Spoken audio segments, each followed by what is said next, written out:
आज की इस क्लास में अपन सीखने वाले हैं लाभ और हानि यानी प्रॉफिट एंड लॉस क्या होता है बच्चों। जाने की इस वीडियो में तो बने रहिएगा फ्रेंड्स वीडियो के एंड तक। आज की इस क्लास में अपन दो प्रश्नों को डिस्कस करेंगे जिसमें आपको क्लियर कराया जाए कि कहाँ पर प्रॉफिट होता है और कहाँ पर बच्चों लॉस होता है। तो चलिए बच्चों आज की इस क्लास को शुरू करते हैं। तो यहाँ पर देखिए बच्चों, थोड़ी सी जानकारी पहले इस वीडियो के शुरू होने से पहले देती हूँ कि क्रय मूल्य किसको कहा जाएगा बच्चों। इसमें क्रय मूल्य विक्रय मूल्य होता है। तो जब कोई वस्तु बच्चों अपन खरीदते हैं तो वहाँ पर क्या उसको क्या कहते हैं, हम क्रय मूल्य कहते हैं, यानी कॉस्ट प्राइस कहते हैं। क्या कहते हैं बच्चों इंग्लिश में, इसको कॉस्ट प्राइस कहते हैं। जब क्रय मूल्य जो है बच्चों खरीदते हैं कोई वस्तु तो उसे हम क्रय मूल्य कहते हैं। और अगर कोई वस्तु बच्चों हम यहाँ पर लिख देते हैं कि खरीदते हैं कोई भी वस्तु तो उसे क्रय मूल्य कहेंगे। जब कोई वस्तु बच्चों अपन बेचेंगे तो उसे हम विक्रय मूल्य कहेंगे। जब कोई वस्तु हम बेचेंगे तो उसे विक्रय मूल्य कहेंगे, जिसको हम सेलिंग प्राइस कहते हैं। और बच्चों यानी इसको क्या करते हैं, बेचते हैं, तो उसको विक्रय मूल्य कहते हैं। अब बच्चों इस सवाल को शुरू करते हैं। आपने जान लिया कि सेलिंग प्राइस क्या है और कॉस्ट प्राइस क्या है। जब कोई वस्तु खरीदते हैं तो उसे क्रय मूल्य कहेंगे, जब कोई वस्तु बेचते हैं तो उसे विक्रय मूल्य कहेंगे। तो देखिए बच्चों इस सवाल में क्या कहा गया है कि एक फ्रिज 16,000 रुपये का खरीदा गया है, उसी फ्रिज को 16,500 रुपये में बेचा गया है, तो इसमें लाभ या हानि प्रतिशत निकालिए। तो देखिए बच्चों यहाँ पर खरीदा गया है, तो मैंने क्या बताया आपको, जब कोई वस्तु खरीदते हैं तो उसको क्या कहते हैं, क्रय मूल्य कहते हैं, और इसी को इंग्लिश में क्या कहते हैं, कॉस्ट प्राइस कहते हैं। तो यहाँ पर देखिए बच्चों अपन को क्रय मूल्य क्या दिया गया है, यहाँ पर क्रय मूल्य का मान जो है वो कितना दिया गया बच्चों, 16,000 रुपये दिया गया। एक फ्रिज है उसको अपन ने 16,000 रुपये में क्या किया, खरीदा है। फिर उसी फ्रिज को 16,500 में बेचा, यानी बेचते हैं कोई वस्तु तो उसको विक्रय मूल्य कहते हैं। क्या कहते हैं बच्चों, विक्रय मूल्य यानी सेलिंग प्राइस कहते हैं। विक्रय मूल्य बराबर कितना है, 16,500 रुपये। अब यहाँ पर बच्चों आप एक बात बताइए कि आप कोई भी वस्तु है खरीद कर लाए 16,000 रुपये में, वो आपने बेची थी उसको 16,500 में, तो आपको क्या हुआ, फायदा हुआ ना बच्चों। तो इसी फायदे को ही लाभ कहते हैं। जब कोई वस्तु बच्चों कम में खरीदे और ज़्यादा में बेचे तो वहाँ पर हमें प्रॉफिट होता है, यानी लाभ होता है। तो बच्चों आप लाभ निकालने के लिए क्या करेंगे कि ज़्यादा में से कम को घटा देंगे। ज़्यादा क्या है, सेलिंग प्राइस है, और कॉस्ट प्राइस क्या है, कम, यानी विक्रय मूल्य ज़्यादा है और क्रय मूल्य कम है। तो अपन क्या करेंगे, एसपी यानी सेलिंग प्राइस में से कॉस्ट प्राइस को घटा देंगे तो हमें क्या मिल जाएगा, प्रॉफिट मिल जाएगा, यानी लाभ मिल जाएगा। तो हम यहाँ पर वही करेंगे बच्चों। लाभ बराबर फॉर्मूला क्या होता है बच्चों, विक्रय मूल्य माइनस क्रय मूल्य, यानी selling price minus cost price. तो अब देखिएगा बच्चों यहाँ पर विक्रय मूल्य कितना दिया गया, 16,500 है, और क्या दिया गया है, क्रय मूल्य 16,000 रुपये है। जब आप 16,500 में से 16,000 को घटा देंगे तो आपको प्रॉफिट कितने रुपए का हो जाएगा, 500 रुपये का प्रॉफिट हो जाएगा। ये तो प्रॉफिट हुआ है, लेकिन यहाँ पर बच्चों हमें क्या निकालना है, प्रतिशत में प्रॉफिट को निकालना है। किस में निकालना है, परसेंटेज में।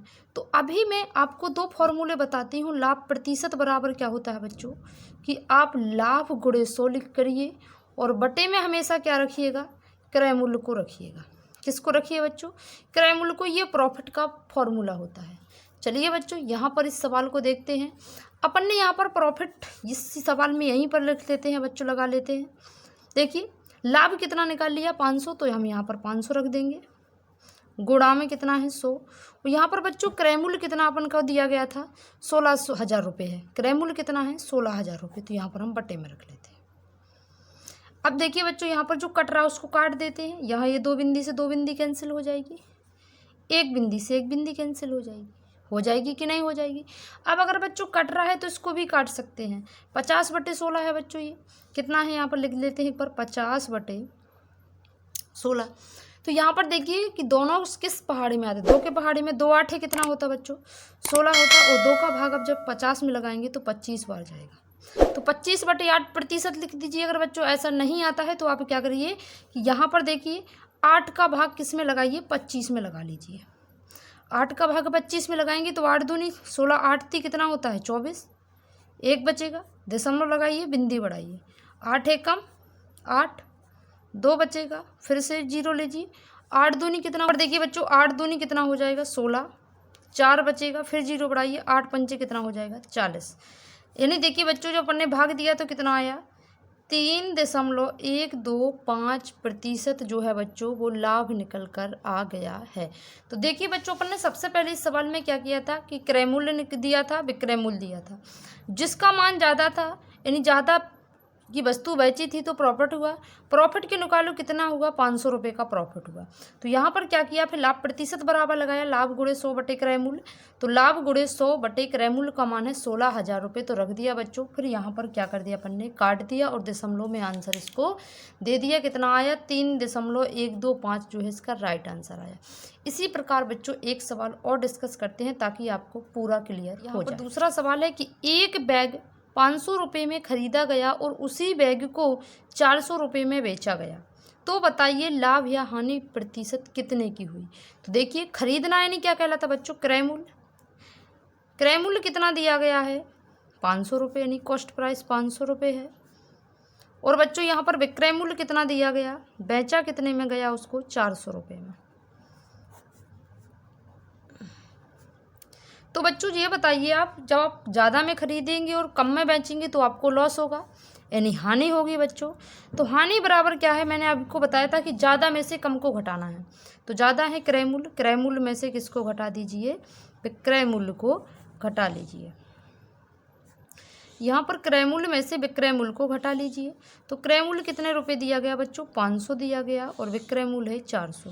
जब आप 500 में से 400 को घटा देंगे तो कितना बचेगा, 100 रुपये बचेगा। कितना बचेगा बच्चों, 100 बचेगा। तो ये अपन को हानि हुई है 100 रुपये की। तो अगर अपन को हानि प्रतिशत निकालना है, इसमें क्या निकालना है बच्चों, हानि प्रतिशत। तो यहाँ पर देखिए, हानि बराबर मैं आपको एक फॉर्मूला बताती हूँ। हानि प्रतिशत बराबर क्या होता है बच्चों, हानि गुणा 100 बटे में क्या होता है, क्रय मूल्य, बराबर।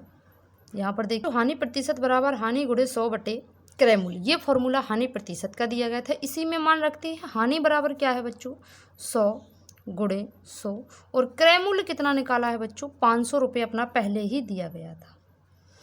क्रय मूल्य को हमेशा बट्टे में रखना है। देखिए बच्चों, यहाँ पर ये 2 बिंदी से 2 बिंदी कैंसिल हो जाएंगी, क्या बचेगा, 100 बटा 5। यानी अब 5 का भाग आप 100 में लगाएंगे तो 5 दूना कितना होता, 10 और 0, यानी इसका जो लॉस है यानी हानि है वो कितनी परसेंट आई बच्चों, 20% हानि हुई है। कितने परसेंट हुई, 20% हानि हुई। तो अगर बच्चों आपको ये क्लास पसंद आई है तो वीडियो को लाइक करें। अगर चैनल पर बच्चों आप पहली बार आए हैं तो चैनल को सब्सक्राइब जरूर करें। आप लोग